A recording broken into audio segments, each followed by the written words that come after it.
Hello everyone, welcome to the Unacademy. स्वागत है आप लोगों का। Welcome to the India's largest learning platform. Welcome to my class. So we were discuss about the operation amplifier. और हमने operation amplifier में basic चीज़ देख ली हैं कि ट्रांसफर कैरेक्टरिस्टिक कैसी होगी, इंटरनल स्ट्रक्चर कैसा होगा, उसका फ्रिक्वेंसी रिस्पॉन्स कैसा होगा, उसकी क्या क्या प्रॉपर्टी होंगी, एक आइडियल ओपेम की क्या प्रॉपर्टी होंगी, एक प्रैक्टिकल ओपेम की क्या प्रॉपर्टी होंगी। साथ ही हमने मेन चीज देख ली है कि वर्चुअल शॉर्ट सर्किट कंडीशन आपकी कब अप्लाई होगी और कब अप्लाई नहीं होगी। राइट। तो हमने देख लिया था ओपेम आपका तीन कैटेगरी में काम करता है। तीन, या तो विथआउट फीडबैक, या फिर पॉजिटिव फीडबैक, या फिर नेगेटिव फीडबैक। ओपेम के एप्लीकेशन भी वैसे ही होंगे, या तो विथआउट फीडबैक होगा, या फिर पॉजिटिव फीडबैक होगा, या फिर नेगेटिव फीडबैक होगा। तो in this class we are going to discuss about the application of op amp, कि कौन कौन से एप्लीकेशन हमें पढ़ने हैं। फाइन। और कुछ एप्लीकेशन हम यहाँ पर देखेंगे, तो बिल्कुल बनी रहिए, आप बिल्कुल आज क्लास में बनी रहिए। हम डिस्कस करने वाले हैं application of open. So let me introduce myself. I am Rahul Kumar Gupta.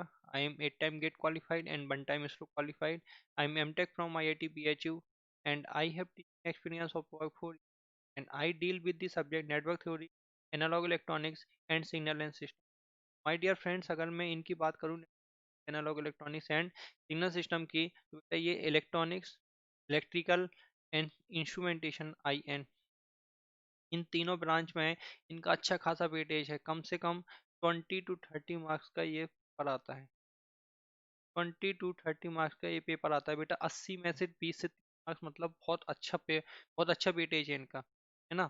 तो आप अभी आज ही RK1 कोड यूज करके जल्दी से जल्दी आप सब्सक्रिप्शन ले लो। अभी आपके बैच स्टार्ट हुए हैं, नए नए बैच स्टार्ट हुए हैं आपके। गेट IAS के आपके अभी नए बैच स्टार्ट हुए हैं। आज आप जल्दी से जल्दी करो, और RK1 कोड यूज करके आप जल्दी से जल्दी सब ले लो। फाइन। आपको करना क्या होगा, आपको अनअकैडमी लर्निंग ऐप डाउनलोड करना। Unacademy Unacademy learning app download करने के बाद आपको valid mobile number, valid email ID से आपको लॉगिन करना है। और लॉगिन करने के बाद आपको नीचे गए लिंक से आपको मुझे फॉलो कर लेना है। तो आपको नीचे आपको मेरे प्रोफाइल की लिंक मिल जाएगी। उस प्रोफाइल की लिंक पर आपको क्लिक करके follow me on Unacademy, follow me on Unacademy, Unacademy पर आपको मुझे फॉलो करना है। फाइन। अनअकैडमी प्लेटफॉर्म पर आप मुझे फॉलो कर लो। जैसे आप मुझे फॉलो करोगे, मेरी सारी स्पेशल क्लास आपको देखने को मिल जाएंगी। मेरी फ्यूचर में आने वाली स्पेशल क्लास का आपको नोटिफिकेशन मिल जाएगा। बेटा फॉलो जरूर कर लो। अगर आप नए आते हैं, फॉलो जरूर करें। सबसे पहले आप फ्री क्लास का आनंद लें। फ्री क्लास को बिल्कुल एंजॉय करो। ये आपकी totally free of cost class है। तो आप बढ़िया आनंद से पढ़ो, फ्री ऑफ कॉस्ट पढ़ो, आराम से पढ़ो। जब आप कंफर्टेबल फील करने लगो, तब आप सोचो कि हाँ, अब गेट की तैयारी करनी है ना। तो अगर आप बेटा जीरो से स्टार्ट करना चाहते हो, तो आप सिलेबस कंप्लीशन बैच ही ज्वाइन करो। और सिलेबस कंप्लीशन बैच ज्वाइन करने के लिए आपको थोड़ा बहुत पे करना पड़ेगा। This is the one time investment. Fine. आपको सिर्फ एक ही बार सब्सक्रिप्शन लेना है, ऐसा नहीं है कि आपको बार बार लेना है। एक बार सब्सक्रिप्शन लेना है, और आप यहाँ सारा का सारा कंटेंट आप पढ़ सकते हो, चाहे वो टेक्निकल हो चाहे वो नॉन टेक्निकल हो। सब कुछ पढ़ सकते हैं गेट एंड ESE के लिए, सब कुछ। आपको सिर्फ एक बार सब्सक्रिप्शन लेना है बस। बेटा आपको बहुत कुछ मिल जाएगा, बहुत कुछ। आपको रिकॉर्डेड वीडियो आएंगे, आपको लाइव क्लासेस मिल, फाइन, आपको ऑन गोइंग क्लासेस मिल जाएंगे, आपको आगे आने वाली क्लासेस का नोटिफिकेशन मिल जाएगा, सब कुछ मिल जाएगा आपको, है ना। तो यहाँ पर इंडिया की टॉप फैकल्टी आपके सर मेहनत कर रही है बेटा, टॉप फैकल्टी। तो बिल्कुल बनी रहिए आप, बिल्कुल बनी रहिए, तभी आप कुछ ना कुछ सीख पाएंगे। मेन इंपॉर्टेंट थिंग कि आपको टेस्ट सीरीज मिल जाए। Test series electrical, electronics, instrumentation, सारी ब्रांच की टेस्ट सीरीज आपको मिल जाएगी।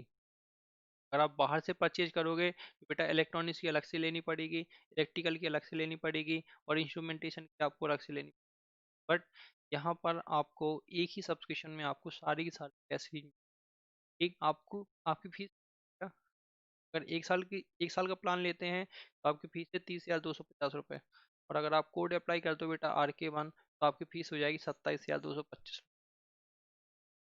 फाइन। और अगर आप स्पेशल क्लास देखते हो, तो उसको भी आप रिडीम कर सकते हो, उसको भी आप रिडीम कर सकते हो।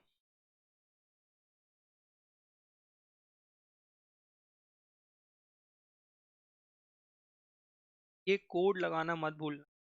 ये कोड ना बेटा RK1, यही कोड है। आपके गेट के सारे दरवाजे खोल देगा और 10% का डिस्काउंट आपको इंस्टेंट मिल जाएगा, तुरंत ही आपको मिल जाएगा। और अगर आप 18 मंथ का प्लान लेते हो तो आपकी फीस चार्ज 10,500। और अगर आप कोड अप्लाई कर लेते हो RK1 तो आपको 10% का डिस्काउंट आपको इंस्टेंट मिल जाएगा। तो आपकी फीस जाएगी 34,650 रुपये। ठीक। और अगर आप 24 मंथ का प्लान लेते हो बेटा, 24 मंथ का, तो आपकी फीस कितनी है? 44,000 रुपये। 44,000 रुपये। और अगर आप कोड अप्लाई करते हो बेटा RK1 तो आपकी फीस कितनी हो जाएगी? 39,600 रुपये। 39,600 रुपीज।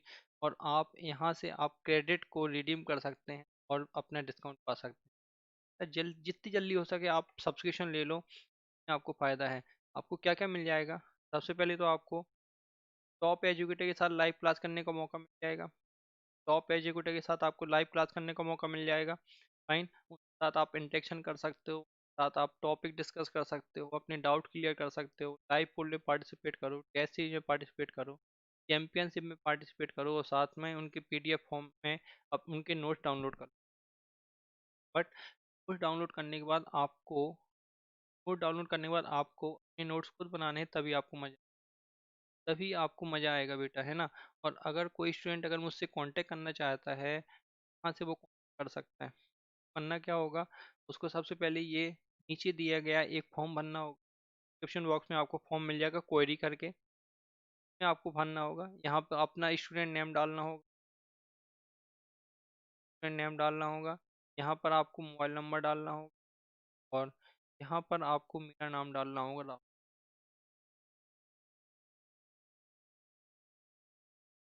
जैसे आप इसको सबमिट करोगे, आपका मोबाइल नंबर मुझे मिल जाएगा, मेरी टीम आपको मोबाइल नंबर मुझे दे देगी, मैं आपसे खुद ही कांटेक्ट कर लूँगा।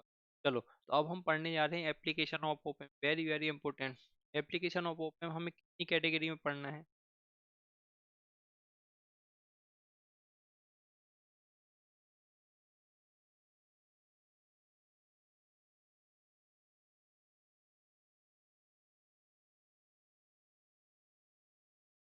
एप्लीकेशन ऑफ ओपन हमें पढ़ना है दो कैटेगरी में। सबसे पहले तो ओपन लूप एप्लीकेशन,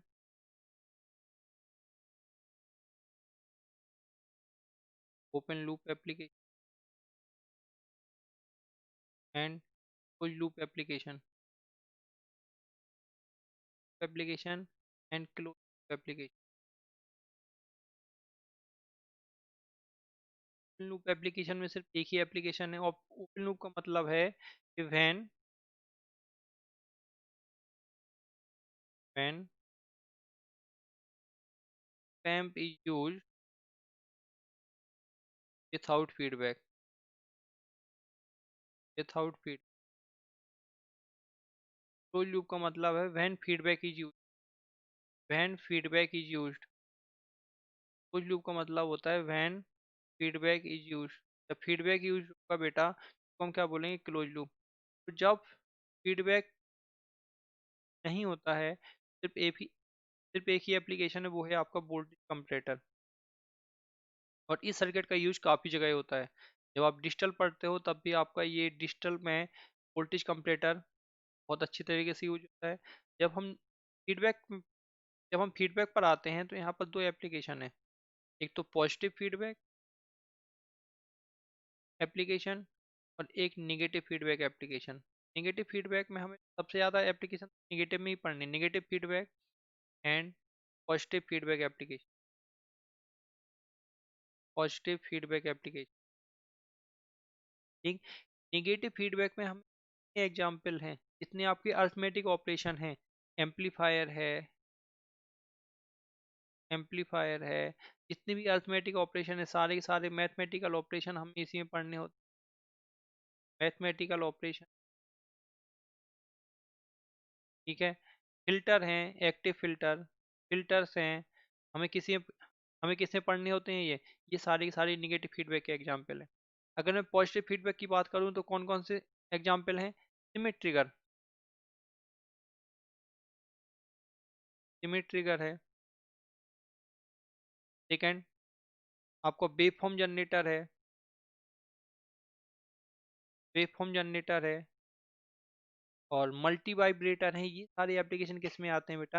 ये सारे एप्लीकेशन आते हैं आपके पॉजिटिव फीडबैक में। तो हमें पहला हमें पहला फीडबैक स्टार्ट कर सॉरी पहला एप्लीकेशन स्टार्ट करना है हमें वोल्टेज कंपैरेटर। स्टार्ट करते हैं वोल्टेज कंपैरेटर। क्या है voltage comparator?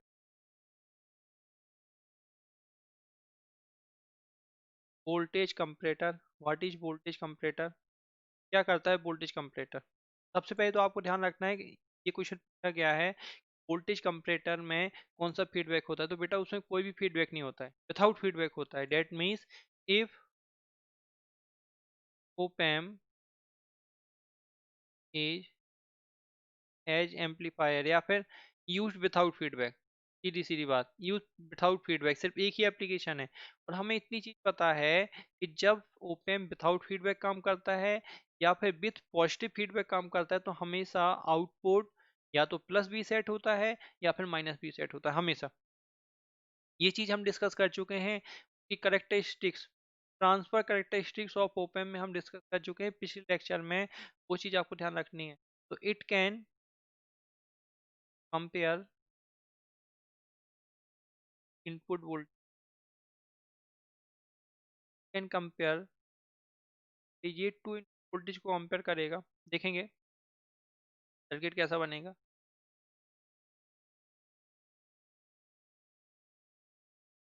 Is B naught, is minus, is plus. ये आपका पहला इनपुट है G1, तो दिस इज एंड सपोज। बेटा अगर आप वीडियो देख रहे हैं तो वीडियो को लाइक जरूर कर दें, वीडियो को लाइक जरूर कर दें, तभी आपको फायदा मिलने वाला है। वीडियो को लाइक जरूर करें। आपके पास क्या है, ओपन लूप सिस्टम है। ओपन लूप सिस्टम में आपके दो इनपुट है B1 और B2। और डिफरेंस इनपुट कितना होगा, difference input B equal to होगा B1 माइनस B2 है ना। ओपन लूप गेन कितना है, ओपन लूप गेन है AOL। हमें इतना पता है कि जब विथआउट फीडबैक और पॉजिटिव फीडबैक में काम करता है आउटपुट या तो प्लस बी सेट होता है या फिर माइनस बी। ठीक, तो अब देखो हम कंपेयर करने वाले हैं पहला, if one greater than B, if V1 greater than B2, तब हमें BD कैसा होगा, BD की वैल्यू पॉजिटिव होगी। और जब BD पॉजिटिव होगा तो आउटपुट कैसा होता है, प्लस बी सेट। आउटपुट होता है प्लस बी सेट। अगर मैं इसकी ट्रांसफर करेक्टरिस्टिक ड्रॉ कर दूं, अगर मैं इसकी ट्रांसफर करेक्टरिस्टिक ड्रॉ करूं ओपेम की, तो आपको ध्यान होगा मैंने जो ट्रांसफर करेक्टरिस्टिक बनाई थी वो आपकी कुछ ऐसी बनाई थी।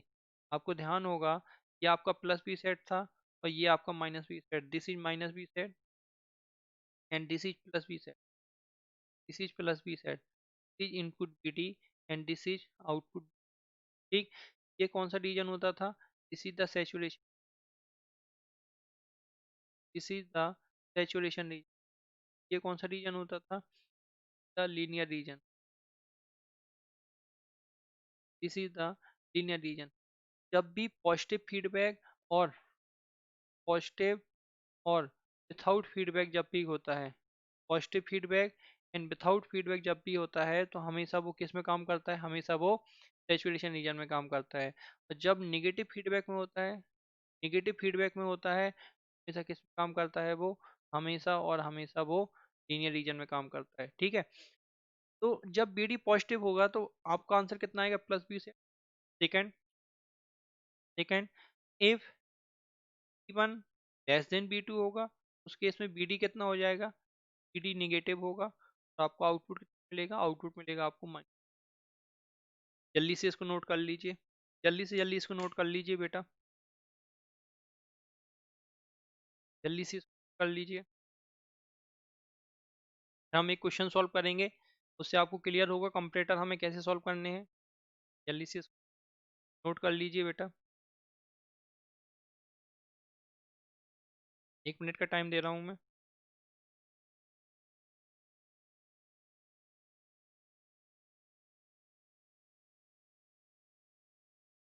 1 मिनट का टाइम दे रहा हूँ, जल्दी से नोट कर लो।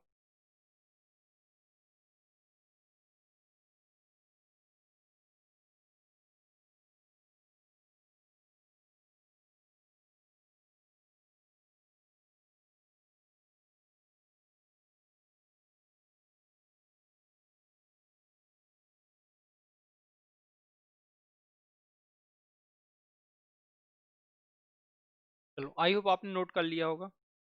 चलो एक क्वेश्चन लिखते हैं। एक क्वेश्चन, और ओपेम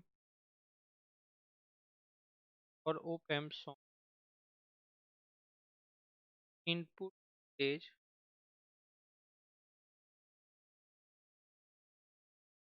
एज साइनसोइडल ये था वैल्यू था peak value 4 volt, value 4 volt, duty cycle of output waveform will be, duty cycle of output waveform will be, देखेंगे जरा ड्यूटी साइकिल कितनी होगी। आपको जो सर्किट दिया गया है वो ये दी गई है, जल्दी से मुझे सॉल्व करके बता दो, मैं आपको 2 से 3 मिनट का टाइम देता हूँ। आप लोग वीडियो पॉज मत करना, आप लोगों के लिए टाइम है, आप लोगों के लिए मैं टाइम दे रहा हूँ, आप आराम से सॉल्व करो, 3 मिनट का मैं टाइम दे रहा हूँ, आप बस इसको सॉल्व करो। ये आपको 2 वोल्ट पर है, ये बी आई है, ठीक है। बी आई है क्या, एक साइनसोइडल सिग्नल है इनपुट की पीक वैल्यू है 4 वोल्ट, हमें ड्यूटी साइकिल निकालनी है, ड्यूटी साइकिल कितनी होगी, जल्दी से मुझे आंसर बता दो, जल्दी से आप लोग आंसर निकालो, फिर इसके बाद मैं सॉल्व करूंगा और आप लोग अपना अपना आंसर मैच करना। वीडियो को पॉज मत करना, वीडियो को पॉज करने की जरूरत नहीं है।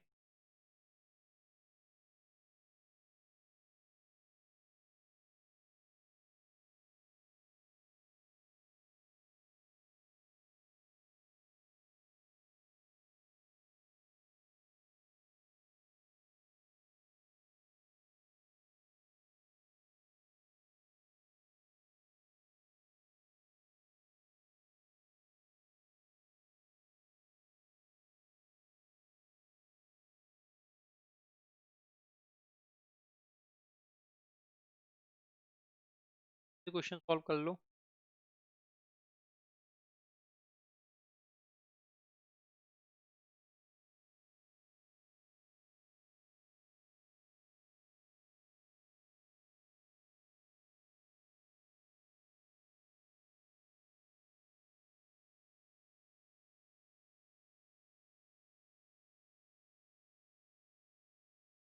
चलो 1 मिनट और है आपके पास, 1 मिनट और है, जल्दी से सॉल्व कर लो बेटा, और फिर मैं आंसर बताता हूँ आपको, देखेंगे इसमें क्या है। जो गिवन ओपेम्प है, क्या इसमें कोई फीडबैक लगा है क्या, नहीं, मतलब given op amp compare voltages, input voltage I and की वोल्टेज, इन दो वोल्टेज को वो क्या करेगा, कंपेयर करेगा, क्योंकि यहाँ पर डिफरेंस इनपुट कितना होगा, I minus of two, I minus of two. देखेंगे पहला, अगर बी आई ग्रेटर देन 2, अगर B I greater than 2 volt होगा तो बी डी कैसा होगा, बी डी उस समय पॉजिटिव होगा, और बी डी पॉजिटिव होगा तो बी नॉट इक्वल टू कितना होगा, प्लस का B sat, B naught equal to होगा प्लस का बी सेट। सेकेंड, जब B I less than 2 volt होगा उस समय बी डी कैसा होगा, बी डी आपका निगेटिव होगा, और बी नॉट की वैल्यू कितनी, माइनस का बी सेट, माइनस का बी सेट। देखो अब मैं आपको आउटपुट बनाने वाला हूँ, आउटपुट कैसा बनेगा ध्यान से देखते जाएंगे।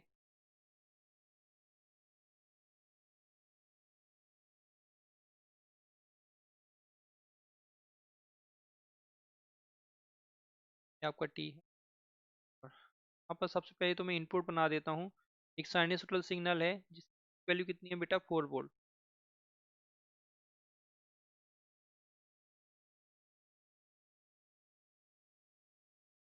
ये मैंने क्या बना दिया, एक इनपुट बना दिया कि पीक वैल्यू कितनी, वैल्यू है 4 वोल्ट, ये कितना हो जाएगा, -4, ये माइनस का रेफरेंस, रेफरेंस आपको जो जिससे कंपेयर कर रहा है वो वैल्यू आपकी 2 वोल्ट है,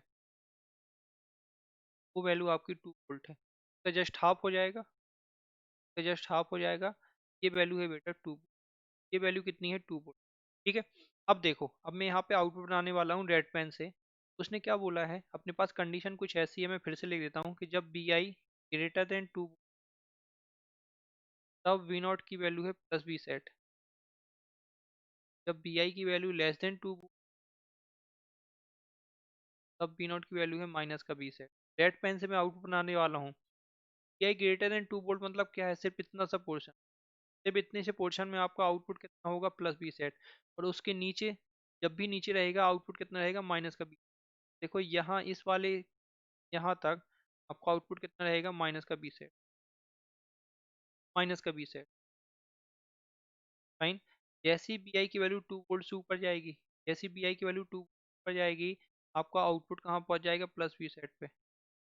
आउटपुट कहाँ पहुंच जाएगा, प्लस बी सेट पे। और कहाँ तक रहेगा, ये आपका इस वाले पॉइंट तक, इस वाले टाइम तक आपका प्लस बी सेट पे रहने वाला है। ये देखो प्लस बी सेट पे रहने वाला है। ठीक। फिर से जैसी नीचे आएगा, फिर जैसी कम होगा, तो आपका फिर से प्लस, फिर से आपका माइनस बी सेट होगा, कहाँ तक, वाले पॉइंट तक, इस वाले पॉइंट तक।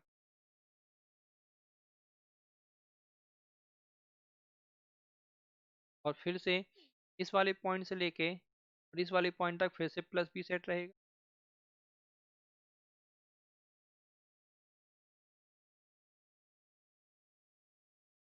आपका आउटपुट कुछ ऐसा नहीं, मैंने रेड पेन से बनाया है, ये आपका आउटपुट है। ये प्लस बी सेट पर रहेगा या फिर माइनस बी सेट पर रहेगा। इसी आपको, अब हमें इसकी ड्यूटी साइकिल निकालनी है। ड्यूटी साइकिल आप कैसे निकालोगे, ड्यूटी साइकिल आप कैसे निकालते हो, ये देखो जीरो होता है, ये पाई होता है, या फिर 180 लिख लो, और ये आपका 2 पाई होता है, ये आपका 2 पाई होता है। देखो कंप्लीट साइकिल तो आपकी कितनी है, कंप्लीट साइकिल है आपकी पाई, मतलब 360 डिग्री, है ना। साइकिल कितना होता है, ड्यूटी साइकिल होता है बेटा, साइकिल इक्वल टू होता है टी ऑन, मतलब कितने टाइम के लिए ऑन है, मतलब या फिर हाई लिख लो, कि high divide by T total, T total. तो पूरा टाइम पीरियड कितना है, 2 पाई। अब हमें निकालना है कि ये ऑन कितनी देर के लिए हुआ है, ऑन कितनी देर के लिए हुआ, मतलब हाई कितनी देर के लिए हुआ है। तो मैं मान लेता हूँ ये अगर एंगल थीटा है, ये एंगल अगर थीटा है, तो ये वाला कितना हो जाएगा, 180 माइनस थीटा, 180 माइनस थीटा। ठीक है, तो टी ऑन कितना हो जाएगा, टी ऑन या फिर टी हाई, हम लिखें T high, T on, on लिख लो, या फिर टी हाई। कितनी होगी इसकी वैल्यू, की वैल्यू होगी 180 minus theta minus of theta, that mean 180 minus 2 theta, 180 minus 2 theta. बस हमें थीटा की वैल्यू निकालनी है, तो एट इक्वल टू थीटा, ये आपका टी है, टी इक्वल टू थीटा। जो वी आई की वैल्यू है वो कितनी है, 2 वोल्ट, वोल्ट। यहाँ पर रख दो जरा, तो 4 sin थीटा इक्वल टू, यहाँ से थीटा की वैल्यू कितनी आएगी, 30 डिग्री। यहाँ से थीटा की वैल्यू कितनी आएगी, 30 डिग्री। यहाँ पर पुट करोगे तो कितना आएगा, 180 माइनस 30, डेट मीन्स 120 डिग्री। यहाँ पर पुट कर दो जरा, 120 डिग्री, टोटल कितना है आपका, 360 degree. That mean duty cycle कितनी आएगी, 1/3 साइकिल आ जाएगी बेटा, 1/3। क्या ये क्वेश्चन आपको क्लियर है, आई होप आपको ये क्वेश्चन क्लियर हुआ होगा। चलो जल्दी से नोट कर लो, जल्दी से जल्दी नोट कर लो।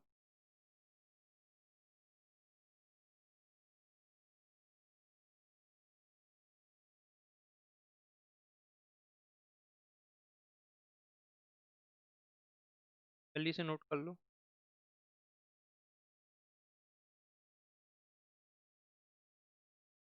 मिनट का टाइम दे रहा हूँ मैं।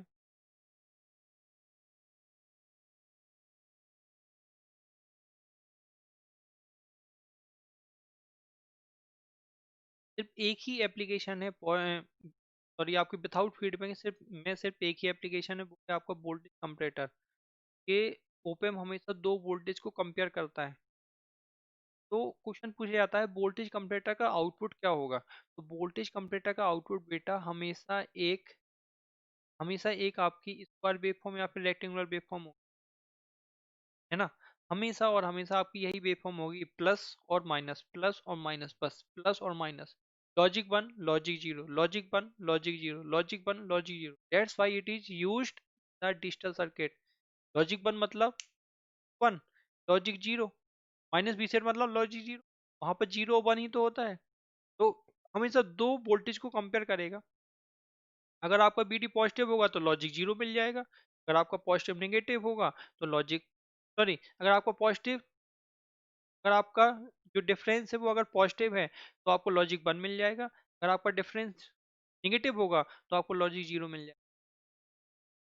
क्लियर है बेटा? इतनी चीज आपको क्लियर है? चलो तो आगे बढ़ा जाए। अब हमें पढ़ना है negative feedback application of op-amp. ये बहुत बड़ा पार्ट है, negative feedback application of op-amp. यहाँ से हम एक एक एप्लीकेशन पढ़ेंगे, कम से कम 20 से 22 एप्लीकेशन है negative feedback application of op-amp.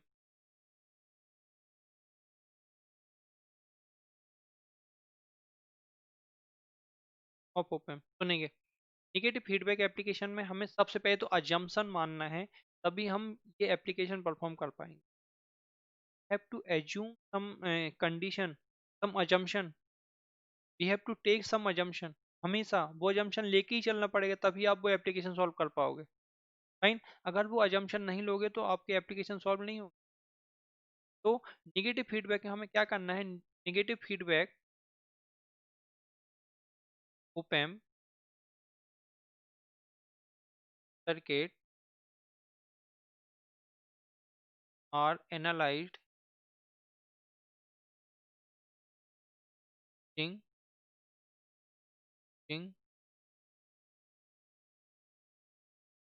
Following assumption, using following assumption। क्या है assumption? है क्या? पहला assumption है inverting and non inverting input node are virtually short circuited. सबसे पहले तो हमें वर्चुअल शॉर्ट सर्किट कंडीशन हमेशा आपको सेटिस्फाई करते हुए चलनी है। हमें ये मान के चलना है जो आपका डिफरेंस है वो आपका बहुत कम है, और बहुत कम है तो हमेशा ओपेम आपका लीनियर रीजन में काम करेगा। पहला जंक्शन अपना ये रहेगा। सेकंड जंक्शन ये रहेगा कि इनपुट करंट ऑफ ओपेम, और इसको हम अलग से फिर सॉल्व करेंगे कि जब आपका virtual short circuit condition apply नहीं होगी और इनपुट करंट जीरो नहीं होगा, वहां पर कुछ बाइसिंग करंट होगी, तब हम ओपेम को कैसे सॉल्व करेंगे, वो एरर आपकी कितनी आएगी, वो ऑफसेट वोल्टेज आपका कितना आएगा। तो ये दो अजम्पशन आपको लेके ही चलना है। पहला अजम्पशन है कि inverting and non inverting input हमेशा बराबर होंगे, वर्चुअली शॉर्ट सर्किट होंगे। फाइन। और दूसरा, input current of op amp are zero, input current हमेशा जीरो माननी है, तभी आप को सॉल्व कर पाओगे। फाइन। तो इसके हम एप्लीकेशन स्टार्ट करते हैं। तो बहुत सारे एप्लीकेशन है, हमें एक एक एप्लीकेशन पढ़ना है, बिल्कुल सारे एप्लीकेशन पढ़ने हैं, तो बनी रहो आप। तो पहला एप्लीकेशन है non inverting amplifier.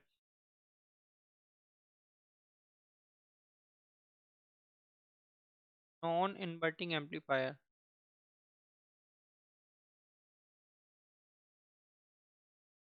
Non inverting amplifier. ध्यान सुनेंगे, नॉन इन्वर्टिंग एम्पलीफायर। देखो जितनी भी मैं आपको एप्लीकेशन बता रहा हूँ, इनके आपको सर्किट याद रखने हैं, क्योंकि डायरेक्टली सर्किट आता है, डायरेक्ट सर्किट आता है, और उनको आपको सॉल्व करना पड़ेगा, है ना। कई बार तो ऐसा क्वेश्चन आता है, सर्किट दे देगा, बोलेगा कौन सा एप्लीकेशन परफॉर्म कर रहा है। तो आपको डायरेक्ट इसको याद होना चाहिए कि कौन सा एप्लीकेशन परफॉर्म कर रहा है वो। This is R F. अभी ओपन अधूरा है, अभी इसके 25 छूट गए हैं, ये माइनस ये प्लस।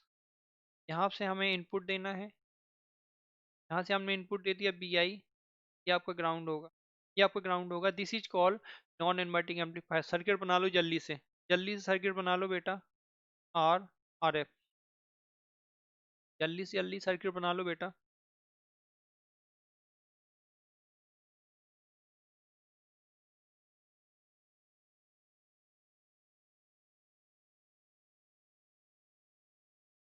जल्दी से सर्किट बना लो।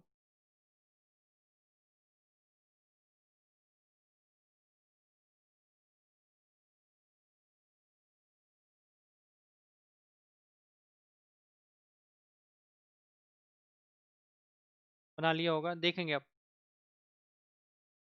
आर एफ एंड आर है। देखो मैं क्या बोल रहा हूँ, जो इनपुट करंट है ना वो जीरो है।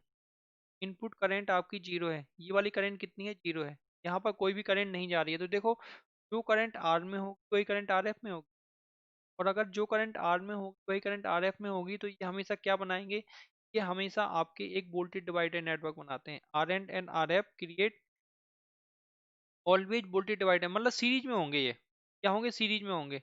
ठीक है। और आर एफ और आर की वजह से निगेटिव फीडबैक बन रहा है। अभी मैं बताऊंगा निगेटिव फीडबैक कैसे है, कैसे हम पहचानेंगे किसी सर्किट में निगेटिव फीडबैक है या फिर पॉजिटिव फीडबैक है, हम कैसे पहचानेंगे, ये चीज ध्यान से सुनेंगे। R F and R together create negative create negative feedback. Fine. R F and are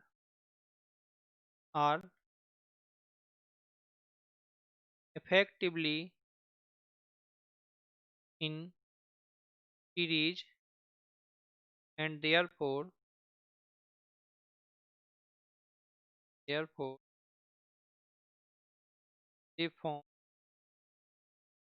a divider, they form voltage divider। मुझे ये बता दो, अगर मैं बोलूँ इस नोड को बी ए, तो यूजिंग वोल्टेज डिवाइडर ए की वैल्यू कितनी आएगी, यूजिंग वोल्टेज डिवाइडर ए की वैल्यू कितनी आएगी, ए की वैल्यू हो जाएगी D naught into R divide by R plus R F. Fine, R plus R F, इसी को हम क्या बोलेंगे, इसी को हम बोल लेंगे फीडबैक वोल्टेज। यही कहलाएगा बेटा आपका फीडबैक वोल्टेज। फीडबैक वोल्टेज ये की वैल्यू कितनी आ गई, ये की वैल्यू आ गई B naught R upon R plus R है फीडबैक वोल्टेज। अब देखो आप किसी भी सर्किट में हम कैसे पहचानेंगे कि उसमें निगेटिव फीडबैक है या फिर पॉजिटिव फीडबैक है। तो बी डी इक्वल टू कितना होगा, बी डी इक्वल टू होगा B I minus of B A, B I minus of B A. तो देखो अब मैं टेस्ट करने जा रहा हूँ कि कौन सा फीडबैक होगा। मैं हर सर्किट में नहीं करूंगा, हर सर्किट में आपको नहीं करूंगा, मैं आपको सिर्फ यहाँ पर बता रहा हूँ test for determine whether negative feedback और पॉजिटिव फीडबैक। आप कैसे पहचानना है, देखो अगर आप इनपुट बढ़ाते हो, आपको ऐसे टेस्ट करना है, अगर आप आउटपुट को अगर आप आउटपुट की वैल्यू बढ़ाओगे तो बी ए की वैल्यू बढ़ेगी, और बी ए की वैल्यू बढ़ेगी तो बी डी की वैल्यू क्या होगी, कम होगी। बी डी की वैल्यू कम होगी तो बी नॉट की वैल्यू क्या होगी, कम। बी नॉट की वैल्यू क्या होगी, कम होगी। फाइन। तो देखेंगे अ सर्किट, यहाँ पे क्या लिखने जा रहा हूँ ध्यान से सुनेंगे। A circuit is said to have negative feedback if increase in output voltage causes the decrease in output voltage, decrease in output। तो वहां पे हम क्या बोलेंगे कि उस सर्किट में निगेटिव फीडबैक है। अगला, if increase in output causes further increase in output, further increase in output circuit said to have, circuit is said to have positive feedback। ऐसे आपको पहचानना है पॉजिटिव फीडबैक और नेगेटिव फीडबैक। आपको क्या करना है, आउटपुट बढ़ाना है। आउटपुट बढ़ाने पर आप देखो अगर फर्दर, अगर आउटपुट बढ़ाने पर फर्दर आपका आउटपुट बढ़ रहा है तो पॉजिटिव फीडबैक, अगर कम हो रहा है तो निगेटिव फीडबैक। इसका मतलब इस सर्किट में कौन सा फीडबैक था, इस सर्किट में निगेटिव फीडबैक था। और अगर इस सर्किट में निगेटिव फीडबैक है as non inverting amplifier, as negative feedback negative feedback, then D क्या हो जाएगा, D becomes negligible,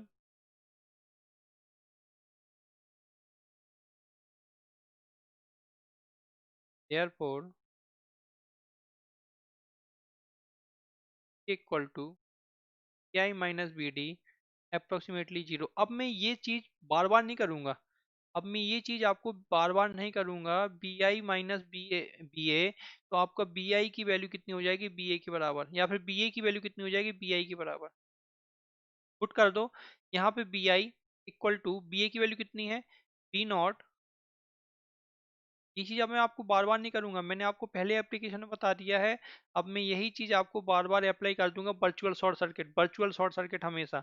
P not upon B I यही हो जाएगा आपका close loop gain A C L, equal to कितना हो जाएगा, 1 + आर एफ अपॉन आर। तो this is the close loop gain of non inverting amplifier, this is the close loop gain of non inverting amplifier. यहाँ तक जल्दी से note कर लो, यहाँ तक जल्दी से नोट कर लो बेटा, तो हमें और चीज भी डिस्कस करनी है, अभी हमें इसमें और चीज भी डिस्कस करनी है।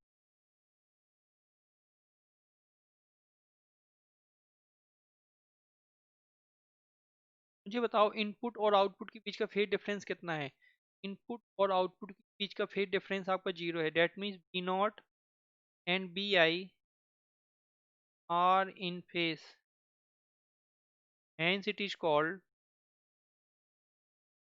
hence it is called non inverting amplifier. जब भी आपका फेज जीरो होगा ना, हमेशा उसको, हमेशा उसको नॉन इन्वर्टिंग टाइप ही बोलेंगे हमेशा, है ना। अब देखो इस सर्किट का हमें इनपुट रेजिस्टेंस और निकालना है, इनपुट रेजिस्टेंस कितना होगा देखेंगे जरा ध्यान से।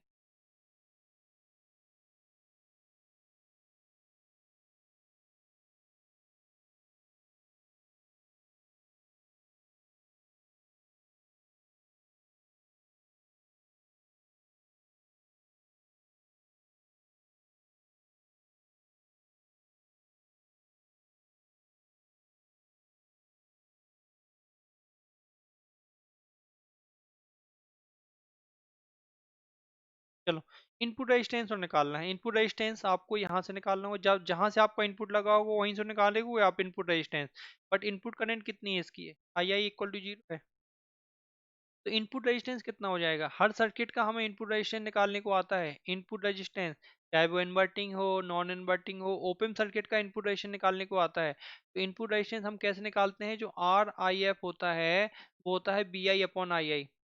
तो आप किसी भी तरीके से केसीएल लगाओ केवीएल लगाओ, आप किसी तरीके से बी आई अपॉन आई आई निकालने की कोशिश करो, फाइन। बट इसमें क्या है, इसमें तो बी आई ठीक है, आई आई की वैल्यू कितनी है जीरो, मतलब इनपुट रेजिस्टेंस कितना हो जाएगा इसका, इन्फानाइट। यही तो चाहते हैं, इनपुट रेजिस्टेंस क्या हो इसका, इन्फानाइट हो, इनपुट रेजिस्टेंस ज्यादा है ज्यादा हो, इनपुट रेजिस्टेंस ज्यादा है ज्यादा हो, फाइन। तो इनपुट रेजिस्टेंस कितना है इसका, इन्फानाइट। अब देखेंगे तो ये आपका, सॉरी मैंने यहाँ पर माइनस प्लस लगाना भूल गए। फीडबैक, फीडबैक के आपको चार टाइप होते हैं, फीडबैक के आपको चार टाइप होते हैं, वोल्टेज सीरीज, ये चीज मैंने आपको फीडबैक में बताई हुई है। आप फीडबैक एम्पलीफायर के सारे लेक्चर देख लो, पिछले लेक्चर जाके आप फीडबैक एम्पलीफायर के सारे लेक्चर देख लो, वहां से आपको समझ में आ जाएगा कि हमें फीडबैक की टोपोलॉजी कैसे देखनी है, मतलब वोल्टेज सीरीज या फिर वोल्टेज संट, दूसरा होता है करंट सीरीज,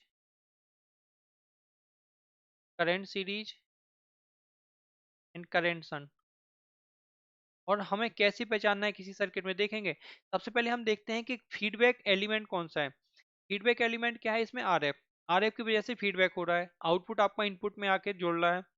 अब देखेंगे आर एफ, अगर जो फीडबैक एलिमेंट है आउटपुट नोड से डायरेक्टली कनेक्ट है, आउटपुट नोड कौन सा है इसमें, ये वाला है, और इनपुट नोड कौन सा है, ये वाला है।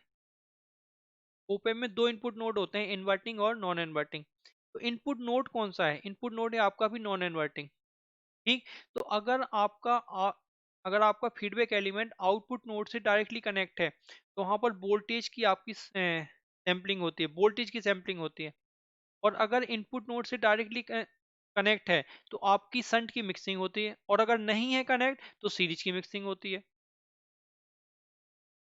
फिर से मैं रिपीट कर रहा हूँ, अगर फीडबैक एलिमेंट आउटपुट नोड से डायरेक्टली कनेक्ट है तो वोल्टेज की सैंपलिंग देखेंगे।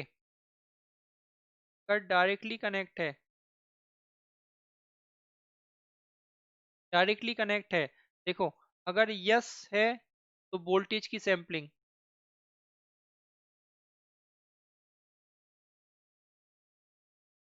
अगर नो है करंट की sampling,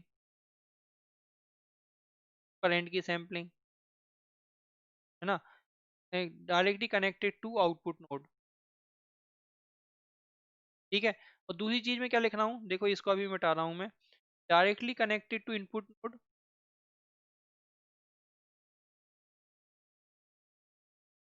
directly connected to input node. देखो ये चीज आप फीडबैक में जाकर देख सकते हो, जब मैंने फीडबैक एम्पलीफायर पढ़ाया है। अगर यस है तो यहाँ पर संट की मिक्सिंग होगी, और अगर नो है तो यहाँ पर सीरीज की मिक्सिंग। अभी इनपुट नोड से डायरेक्टली कनेक्ट नहीं है, क्योंकि इनपुट नोड क्या है अपना, नॉन इन्वर्टिंग। इनपुट नोड से डायरेक्टली कनेक्ट नहीं है, इसका मतलब इस सर्किट में कौन सा फीडबैक हो जाएगा, वोल्टेज सीरीज फीडबैक हो जाएगा। That means non inverting amplifier, non inverting amplifier has, इसको फीडबैक पढ़ना बेटा, सबसे पहले जाके फीडबैक वाले लेक्चर देख ले, फीडबैक वाले लेक्चर आपको मिल जाएंगे, पिछले लेक्चर हैं। Voltage series feedback, it decreases output resistance. Fine. तो आपका फीडबैक एम्पलीफायर 3 और 4 पार्ट आपको होगा लेक्चर का, वहां से आप जाकर देख सकते हैं कि कौन से फीडबैक में इनपुट रेजिस्टेंस बढ़ता है, आउटपुट रेजिस्टेंस बढ़ता है, इनपुट रेजिस्टेंस कम होता है, आउटपुट रेजिस्टेंस कम होता है। ये सारी चीजें आपको वहां से समझ में आ जाएंगी। ठीक है। आर नॉट एप कितना हो जाता है, R naught F equal to R naught upon 1 + beta into A O L. ठीक है। आर नॉट तो क्या होता है बेटा, बहुत कम होता है ना, स्मॉल, या फिर जीरो ही होता है ये तो, है ना। और एओएल क्या होता है, एओएल बहुत लार्ज होता है। इसका मतलब आर नॉट ऐप क्या हो जाएगा, आर नॉट ऐप अप्रोक्सीमेटली जीरो ही हो जाएगा, बहुत कम हो जाएगा, आर नॉट ऐप और भी कम हो जाएगा, है ना। इसका मतलब इनपुट रेजिस्टेंस कितना है इसका, नॉन इन्वर्टिंग का, इनफाइनाइट। आउटपुट रेजिस्टेंस कितना है इसका, आउटपुट रेजिस्टेंस, ये आपको सारे पैरामीटर याद रखने हैं, सारे पैरामीटर याद रखने हैं। अब मैं अगर आपसे बात करूं गैन बैंडविड्थ प्रोडक्ट कितना होगा, मैंने आपको पिछले लेक्चर में बताया था कि gain bandwidth product always constant होता है, remains equal, remains equal with and without feedback. ये चीज मैं आपको डिस्कस कर चुका हूँ पहले ही, with and without feedback. That means ACL into FCL equal to AOL into FOL। ACL यही क्या होता है, UGB। तो यहाँ से FCL इक्वल टू कितना आ जाएगा, UGB upon ACL।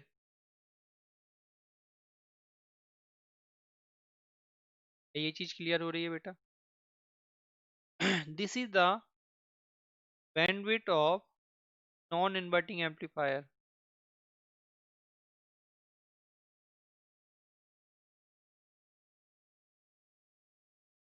Bandwidth of non inverting amplifier. Clear है बेटा, इतना क्लियर है। आई थिंक आपको ये चीज बिल्कुल क्लियर हो जानी चाहिए, ये चीज आपको बिल्कुल क्लियर हो जानी चाहिए। चलो जल्दी से नोट कर लो, जल्दी से बेटा नोट कर लो,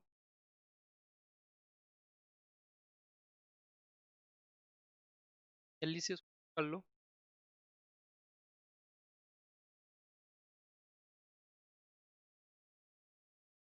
अगली क्लास में हम पढ़ने वाले हैं इसके और application, like inverting amplifier, adder कैसे होगा, सबट्रैक्टर कैसे होगा, मल्टीप्लायर कैसे होगा। तो धीरे धीरे करके हम इसकी एप्लीकेशन पढ़ेंगे, और सारे एप्लीकेशन पढ़ लेंगे, बड़ा मजा आएगा। देखो ओपीएम के जो क्वेश्चन होते हैं ना, बहुत इजी होते हैं, बहुत ज्यादा इजी होते हैं ओपीएम के। आपने अगर एक बार केसीएल केवीएल जान लिया, केसीएल केवीएल हमें कैसे लगाना है, तो ओपीएम आपका यूं सॉल्व हो जाएगा। फाइन। चलो, तो जिसको बेटा सच में तैयारी करनी है ना गेट की, अभी बिल्कुल अभी जाकर आप अनअकैडमी ज्वाइन कर लो। और आपको कोड यूज करना है RK1, बस ये कोड आपको याद रखना है। आपने अगर RK1 कोड यूज कर लिया तो आपको यहाँ पर 10% का डिस्काउंट मिल जाएगा और आप मुझसे पर्सनली कनेक्ट हो जाओ,